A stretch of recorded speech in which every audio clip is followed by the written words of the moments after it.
यार इस लेवल की नेगेटिविटी कैसे एग्जिस्ट कर सकती है इस वर्ल्ड में, कभी कभी तो मैं हैरान हो जाता हूँ ये चीज़ देख के। तो मैं क्या करता हूँ, रोज का अपना है कि भैया आज डब्ल्यू के वर्ल्ड में क्या चल रहा है, उसके लिए उसमें से एक चीज़ मेरा ट्विटर पे जाना भी होता है। तो कल कुछ कॉकरोच जनता पार्टी का था, जहाँ पे मतलब बहुत सारे लोग इन्होंने प्रोटेस्ट किया था। आपको पता होगा मेरा इस पार्टी के ऊपर क्या ओपिनियन है, वो मैंने अपने पर्सनल वाली इंस्टाग्राम रील पे डाल दिया था, लेकिन वो यहाँ पे सब्जेक्ट नहीं है। और हाँ, अभी यहाँ पे डब्ल्यू की बात नहीं कर रहे हम, तो आप ये अगर चाहो तो स्किप भी कर सकते हो। तो ट्विटर पे मैं अपने देख रहा हूँ भाई कि ये जो अभिजीत है, जो लीडर है इस पार्टी का या जिसने फॉर्म की है भाई, उसको लेके कमेंट आ रहे हैं कि यार ये तो बौना निकला, और उस पर 10-10 15-15 हज़ार लाइक्स हैं। कोई कह रहा है कि भाई बंदे ने अपने जो लड़की वाली फॉलोइंग है, मतलब लड़कियां जो फॉलो करती हैं इनको, अभिजीत है ना इनका नाम, हाँ, इनको इनको स्कैम कर दिया, क्योंकि भाई ये असली में तो ऐसा दिखता है और उसमें फिर ये रियल में आया तो ऐसा दिखता है। फिर कोई बंदा कमेंट करके लिख रहा है कि भाई ये तो दलित है, और दलित और गुड लुकिंग ये कैसे हो सकता। भाई मैं समझ नहीं पा रहा हूँ कि लोग मतलब इंटरनेट पे इतना इजीली कोई कैसे कुछ भी बोल देता है। चलो अपने लुक्स पे ध्यान देना ये एक अलग चीज़ है, वैसे तो रियलिटी में आपको बताता हूँ 80% इंडियंस अच्छे दिखते ही नहीं है, बिल्कुल आपको देखने का मन नहीं करेगा उन्हें। और मैं ये नहीं कह रहा कि वो बुरे दिखते हैं, उनको अपने आप को कैरी करना ही नहीं आता। भाई अच्छे से बनो, कुछ बाल वाल बना लो, कुछ मुंह वगैरह धो लो। बाहर जाके आप देखो, आप अगर कंपेयर भी कर लोगे तो बाहर जैसे यूरोप के अगर लोगों की मैं बात करूँ भाई, वो इतने ताज़े से दिखते हैं, वो अच्छे अच्छे बन के जाते हैं। और आप बोलोगे अच्छे बन के जाने से क्या है, तो ये शादी में भी जाते हैं ना हम लोग, तो हम अच्छे क्यों बन के जाते हैं। कभी फील करना, आप जिस दिन आपने अच्छे कपड़े पहने होंगे, नए कपड़े पहने होंगे, हल्का सा अपना फेवरेट परफ्यूम लगाया होगा, कैसी फीलिंग आती है आपको। तो वो खैर अच्छा दिखना वो ज़रूरी होता है, लेकिन ये जो लोग खुद कमेंट कर रहे हैं भाई, ये खुद किस मेंटालिटी के हैं मेरे को तो नहीं समझ में आ रहा है। ये क्या खुद भी अपने आप को ऐसे मतलब ये क्या बहुत ही बहुत सुंदर से दिखते हैं, या फिर अपने आप को बहुत अच्छा कैरी करते हैं, या क्या है। क्योंकि इनमें से जितने इतने लोग कमेंट कर रहे हैं, इनकी हिम्मत तो होगी नहीं कि अपनी ये शक्ल भी दिखा सके इंटरनेट पे। तो वियर्ड है, पता नहीं। बस मैं इससे ही कहना चाह रहा हूँ भाई, नेगेटिविटी से अपने आप को जितना ज़्यादा दूर रखोगे वो अच्छा रहेगा। और मैं तो फिर ऐसे सोचता हूँ कि ऐसे में यार हमारा इंडिया ग्रो ही कैसे करेगा। मेरा कोई लेना देना नहीं है भाई इस बात से कि कॉकरोच जनता पार्टी क्या कर रही क्या नहीं कर रही, सपोर्ट में फेवर में वो सब मैंने रील में बता दिया। तो ऐसा नहीं है कि मैं इससे कोई बायस्ड होकर बात बोल रहा हूँ, लेकिन बस मैं आपको ये कह सकता हूँ, मैं ये कहना चाह रहा हूँ कि यार थोड़ा पॉजिटिव रहते हैं हम सारे लोग लाइफ में, और अपने आप को लाइफ में हर दिन इम्प्रूव होने पे काम करते हैं, तो वो अच्छी चीज़ होगी। बाकी किसी के बारे में ज़्यादा गलत बोल के ना हम थोड़ी नेगेटिविटी अट्रैक्ट करते हैं। तो भाई जितना हो सके ऐसी चीज़ों को अवॉइड किया करो। तो ये मैंने थोड़ी सी अपनी दिल की बात बोल दी जो मुझे बोलनी थी। और वेलकम है आपका वॉइस ऑफ रेसलिंग के एक और नए एपिसोड में। और अब बात करते हैं डब्ल्यू के उस मैच से, जो कि वैसे तो डब्ल्यू का नहीं है, सीधा ट्रिपल ए प्रमोशन का है, लेकिन डब्ल्यू के अंडर में ही आता है ये ऑब्वियसली, क्योंकि इसे बुक करने वाले लोग भी डब्ल्यू के ही, अंडरटेकर ने भी ये पूरा शो बुक किया था। तो इस मैच को 5.75 स्टार की रेटिंग मिली है। तो 5 स्टार मैच रेट किया जाता है, तो इसको तो 5.75 स्टार रेट किया। और इसीलिए मैंने, आपको याद होगा जिस दिन मैंने इस मैच के बारे में रिव्यू भी किया था, मैंने बोला था भाई इसको जाके तो ज़रूर देखना। और इसकी वजह से भाई अब चैट गेबल और लुडविग काइजर की जो इमेज है प्रोफेशनल रेसलिंग के वर्ल्ड में, वो बहुत ही अलग लेवल पे बन चुकी है। और क्या डब्ल्यू सही से चैट गेबल को अब यूज़ करने वाली है मेन रोस्टर में, वो इंटरेस्टिंग रहेगा देखना। क्योंकि पता ही है आपको डब्ल्यू को आजकल चीज़ों को फंबल करने की बहुत एक बुरी आदत लग चुकी है। ड्वेन द रॉक जॉनसन की बात करते हैं भाई, तो भी आपको पता है यूएफसी का व्हाइट हाउस इवेंट होने वाला है। बहुत ही ये बड़ा एक इवेंट होगा, जितना मैंने इसके बारे में अभी तक सुना और समझा है। और शायद मैं इसको देखने भी वाला हूँ पूरा, तो मैं आपको थोड़ा अपना ओपिनियन भी बता दूंगा इसके ऊपर। आप में से बहुत सारे लोग बोलते हैं भाई यूएफसी के बारे में थोड़ी सी बात करो, आगा पीछा पता होना चाहिए किसी स्पोर्ट का, तब उसके बारे में बात करने का सेंस बनता है। ऐसे नहीं कि भाई कि मैं डब्ल्यू के बारे में बात कर रहा हूँ तो किसी के भी बारे में कर सकता हूँ। तो इसके बारे में रिपोर्ट ये है कि अभी तो रॉक ने उस इवेंट को अटेंड करने से मना कर दिया है। मतलब कि डेना वाइट ने बोला था यार बड़ा इवेंट है आ जाओ, तो वो आ नहीं रहे। और भाई रॉक के स्टेटस के बारे में एक चीज़ और पता चली, यहाँ पे डब्ल्यू रिटर्न की बात हो रही है। तो ये कहा रिंग साइड न्यूज़ के स्टीव कैरियर ने, उनका कहना ये था कि भाई रॉक के बारे में हमेशा हम लोग ये बात सुनते हैं ना कि क्या वो अवेलेबल हैं इस वाले शो के लिए। बात तो कभी उनकी अवेलेबिलिटी की होती ही नहीं है, बात ये होती है कि क्या रॉक के सामने जो बात बोली गई है, जो चीज़ उन्हें पिच करी गई है, क्या वो उनको इंटरेस्ट दिलाती है या फिर नहीं। अगर वो चीज़ उनको इंटरेस्ट दिलाती है तो रॉक भाई आ जाएंगे। और भाई सही बात भी है, जैसा हम अपनी लाइफ में भी तो करते हैं चीज़ें कि जो चीज़ हमारी ज़्यादा प्रायोरिटी पे होती है हम उसके ऊपर पहले ध्यान देते हैं, और जब तक हम किसी चीज़ को प्रायोरिटाइज ना करें हम उसके ऊपर इतना एक्शन भी नहीं लेते।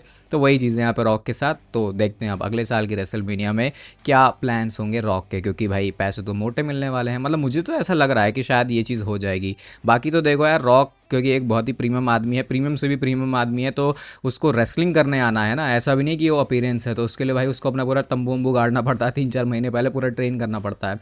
तो वो थोड़ा डिमांड ज़्यादा करता है, इसीलिए भी शायद रॉक अवॉइड करते हैं। और भाई बंदे को अपनी हेल्थ और फिटनेस से बहुत लेना देना है, क्योंकि भाई उसी से उन्होंने पैसे कमाए हैं आज तक। तो और डब्ल्यू में आना मतलब कि सबको रिस्क पे डालना। तो देखते हैं अगले साल की रेसलमेनिया में क्या डिसीजन बनाते हैं Dwayne the Rock Johnson. Penta versus Rey Mysterio का इंटरकॉन्टिनेंटल चैंपियनशिप के लिए जो मैच है वो भाई होने वाला है पेरिस से, जो मंडे नाइट रॉ का एपिसोड होने वाला है अगला वाला। तो यार ये तो आई थिंक एक सिनेमा मैच डब्ल्यू के पास बनाने का मौका है। और मैं आपको बताता हूँ कि देखो मैचेस करके आप ज़्यादा कुछ नहीं कर सकते, लेकिन हाँ ये जो ऐसे टाइप का जो मैच है ना, इसको तो पूरे इंटरेस्ट के साथ देखना मांगता ही है। और इसके पीछे तो देखो बहुत ज़्यादा कोई स्टोरी की भी ज़रूरत नहीं होती। अब मे भी हो सकता है कि मैं थोड़ा सा दोगला साउंड कर रहा हूँ, हिपोक्रेट साउंड कर रहा हूँ, लेकिन उस बात का मतलब समझो मैं क्या कहना चाह रहा हूँ कि पेंटा और रे मिस्टीरियो ने मास्क पहन के एक लूचाडोर बन के इतनी बड़ी अपनी लेगेसी बनाई है। और पेंटा को देख के ऐसा लगता है कि शायद डब्ल्यू एक next Rey Mysterio type project की तरह उनको देखती है। तो इनका मैच बड़ा इंटरेस्टिंग हो सकता है, ऊपर से चैंपियनशिप ऑन द लाइन है। तो देखते हैं यहाँ पे मैच क्या होता है और कहानी क्या होती है, और क्या रे मिस्टीरियो इस टाइटल को कैप्चर कर पाते हैं या फिर नहीं। और अगर आप कंसर्न हो इलिया ड्रैगनोव को लेके, तो भाई आपका जो कंसर्न है वो और ज़्यादा बढ़ने वाला है, क्योंकि मेल्जर की तरफ से रिपोर्ट आई है कि डब्ल्यू इंटरनली अब इलिया ड्रैगनोव को टॉप गाय की तरह नहीं देखती है। डब्ल्यू कंपनी में एक मिड कार्ड टैलेंट की तरह डब्ल्यू अब उस नज़र से देखती है इलिया ड्रैगनोव को। और जैसे मैंने कल स्मैकडाउन में नई टर्म इंट्रोड्यूस करी थी, मजदूरी मैच के मजदूर रेसलर्स, तो वही सेम बात मैं यहाँ पे इलिया ड्रैगनोव के लिए भी बोल सकता हूँ। क्योंकि भाई जब तक आप स्टोरी नहीं दोगे, आप एक अच्छा रेसलिंग मैच कर लेते हो, उससे बात बनने ही नहीं वाली। ये आज से 10 साल पहले बात इसलिए भी बन जाती थी क्योंकि विंस मैकमैन जब मैचेस को प्रोड्यूस करते थे तो वो अच्छे मैचेस प्रोड्यूस करते ही नहीं थे। और ये बात वो बंदा बोल रहा है जिसने विंस मैकमैन की बुकिंग को बहुत इंजॉय किया है। और मैं बिल्कुल ट्रांसपेरेंट होकर बोलता हूँ, देखो ऐसा कुछ नहीं है कि मैं यहाँ पे कोई ट्रिपल एच की साइड ले रहा हूँ या विंस की साइड ले रहा हूँ। बहुत सारी जो ट्रिपल एच की अच्छी बातें होती हैं वो भी मैं आपको टाइम टू टाइम बताता रहता हूँ। तो हो सकता था कि अगर मेरे को अपना कोई नैरेटिव सा बनाना होता, जो कि मुझे बना के क्या ही मिल जाएगा, मैं कोई पॉलिटिकल पार्टी तो खड़ी कर नहीं रहा हूँ या अपनी नई कंपनी तो खड़ी कर नहीं रहा हूँ। तो ये जो है फिर विंस के टाइम में ऐसा था, लेकिन अब इतने सारे सबका कैरेक्टर ही हो गया अच्छे रेसलिंग मैचेस, तो भाई उससे आप आगे नहीं जा पाओगे। गुंथर को अगर आप बोलोगे तो भाई तो वो सिर्फ अच्छा रेसलर है, वो इस बात को प्रोमो में बोलता है, लेकिन वो और भी चीज़ें लेके आता है। एक तो डब्ल्यू ने उसको एक्कोलेट्स भी बहुत बड़े बड़े थमा दिए हैं, तो वो थोड़ा एक्सेप्शन वाली चीज़ हो जाती है। तो ये है इस समय इलिया ड्रैगनोव का स्टेटस, और मुझे पता था ये चीज़ होने वाली है। और मैं बहुत सारी बातें आपको बताता भी रहता हूँ कि हाँ भाई ये अब होने वाला है। जैसे कल मैंने वो रिकी सेंट्स के बारे में बोला था, वो कुछ टाइम में और पता चल जाएगा।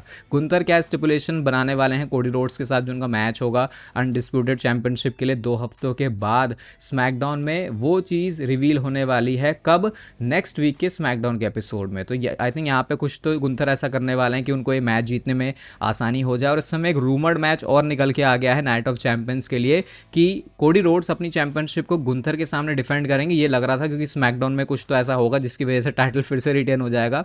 लेकिन डब्ल्यू जब नाइट ऑफ चैंपियंस में मैच फीचर करेगी तो चांसेस हैं कि डब्ल्यू इस मैच को एक ट्रिपल थ्रेट मैच बना दे और इसमें आ जाए मैच के अंदर सैमी ज़ेन। और वो मैंने आपको बताया भी था कि भाई क्योंकि सऊदी अरेबिया से है तो वहाँ पे थोड़ा सैमी ज़ेन का सिक्का चल जाता है, तो इस वजह से उनको ट्रिपल थ्रेट मैच में एंट्री मिल जाएगी। और शायद ये एक तरीका हो सकता है डब्ल्यू का क्या करने का, कोडी रोड्स के पास से टाइटल लेने का। क्योंकि डब्ल्यू जितना ज़्यादा प्रोटेक्ट करके चलती है कोडी रोड्स को, उस हिसाब से उनके लिए बेस्ट यही है कि यार ट्रिपल थ्रेट मैच कर देते हैं, सैमी ज़ेन को पिनफॉल दे देंगे या फिर कुछ कर देंगे और शायद फिर गुंथर के पास टाइटल आ जाएगा। और फिर डब्ल्यू वो जो क्राउन जूल में अवॉइड भी करना चाहती है रोमन रेंस और कोडी रोड्स का मैच चैंपियन वर्सेस चैंपियन वाला, जैसे उन्होंने रेसलमेनिया से पहले कर दिया था ड्रू मैकिंटायर को टाइटल पकड़ा के, तो शायद वो लॉलीपॉप इस बार फिर से थमा दिया जाएगा फैंस के हाथों में। और ऐसे करके डब्ल्यू कोडी वर्सेस रोमन रेंस का मैच अवॉइड कर देगा। क्या ही इतनी बड़ी बात हो गई भाई, आपको जो मैच ही अवॉइड करना पड़ जा रहा है। बट लेट्स सी क्या होता है नाइट ऑफ चैंपियंस में और क्या ट्रिपल थ्रेट मैच होता है, और अगर होता है तो क्या कोडी रोड्स के पास से अनडिस्प्यूटेड टाइटल जा रही है। फिर ये ट्वीट मुझे बड़ा सही लगा। यहाँ पे ब्रॉन ब्रेकर एक तरफ है वर्ल्ड हैवीवेट चैंपियनशिप के साथ जो कि सेथ रॉलिंस वाली थी, और दूसरी जो टाइटल है, मतलब ये टाइटल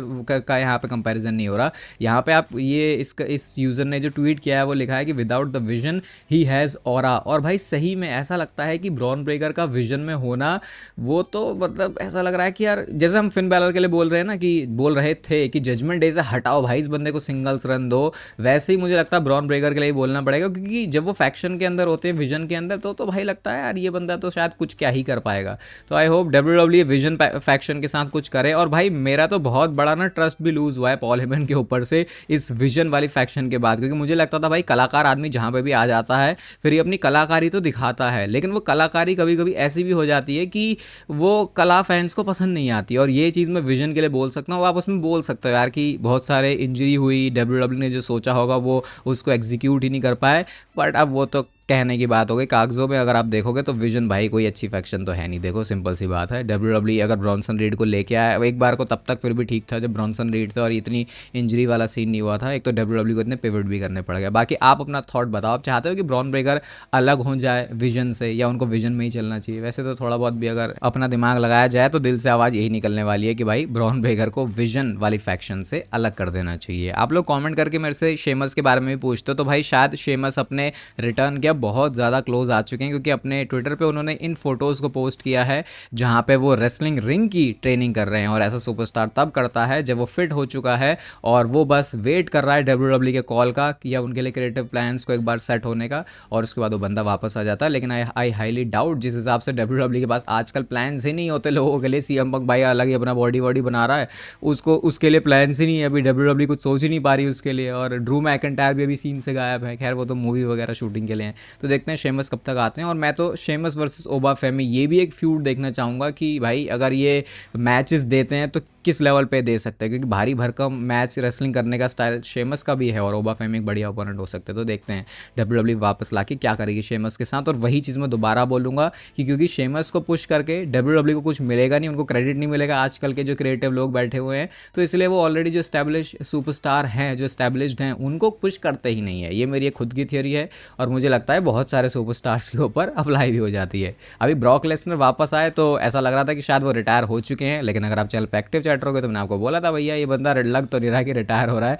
तो कोडी रोड्स ने कमेंट किया ब्रॉक लेसनर के वापस आने के ऊपर। वो कहते हैं यार पूरा लॉकर रूम कंसर्न तो हो गया है एक बार फिर से ब्रॉक लेसनर के आने की वजह से। वो कहते हैं मैं तो बड़ा खुश था कि यार ठीक है 2 मैचेस मैंने ब्रॉक लेसनर के सामने जीते हैं, अब वो बंदा रिटायर हो गया तो मैं कह सकता हूँ मैंने 2 मैचेस जीते हैं ब्रॉक के सामने, लेकिन वो बंदा वापस आ गया। वो इतना डिफिकल्ट है इस पूरे ही गेम में, एब्सोल्यूट जीनियस बिजनेसमैन भी वो उनको बोलते हैं और कहते हैं अनबिलीवेबल एथलीट। तो ऐसा करके थोड़ा बहुत कोडी रोड्स ने टीज भी किया कि क्या पता वो ब्रॉक के साथ पंगे कर सकते हैं, बट ये बात तो तब होगी जब हमें ये पता चलेगा कि क्या ब्रॉक लेसनर और ज़्यादा टाइम तक स्टे कर रहे हैं WWE कंपनी में, क्योंकि समर स्लैम में बहुत ज़्यादा तगड़े रूमर्स हैं उनके बहुत टाइम पहले से ही कि शायद वो अपना रिटायरमेंट मैच रेसल कर सकते हैं। लेकिन जैसे मैंने आपको बोला कि अगले साल रेसलमेनिया है सऊदी अरेबिया से, और इसके बाद शायद अब मुझे और कुछ इसमें ऐड करने की ज़रूरत नहीं है। नाइट ऑफ चैंपियंस में किंग ऑफ द रिंग का फाइनल होने वाला है, जहाँ पे हमें पता चलेगा कि समर स्लैम में कौन फेस करने वाला है एक वर्ल्ड चैंपियन को। तो इसके ब्रैकेट्स हैं और भाई इसके ना ऑड्स भी अभी लेटेस्ट निकल के आ गए हैं,